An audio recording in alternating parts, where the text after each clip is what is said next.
কুড়িগ্রামের খবর জানবো, সেখানে ইউসুফ আলমগীর আমাদের সঙ্গে আছেন। ইউসুফ, নিশ্চয়ই জানাবেন সেখানকার ভোটের বর্তমান পরিস্থিতি কি অবস্থা? ধন্যবাদ জাকিয়া।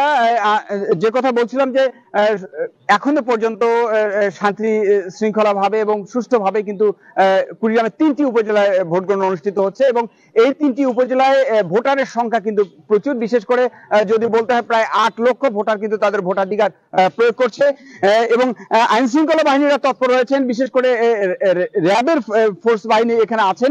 আমি একটু জানতে চাই যে আপনারা আইন শৃঙ্খলাটাকে কিভাবে এটিকে দেখছেন এই 3টি উপজেলা ভোট গ্রহণের বিষয়ে?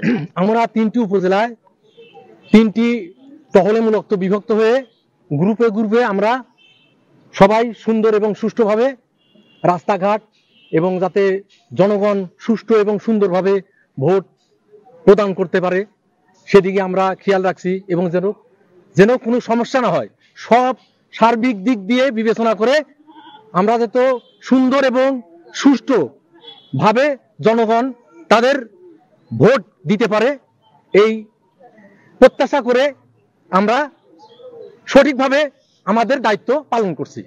ধন্যবাদ।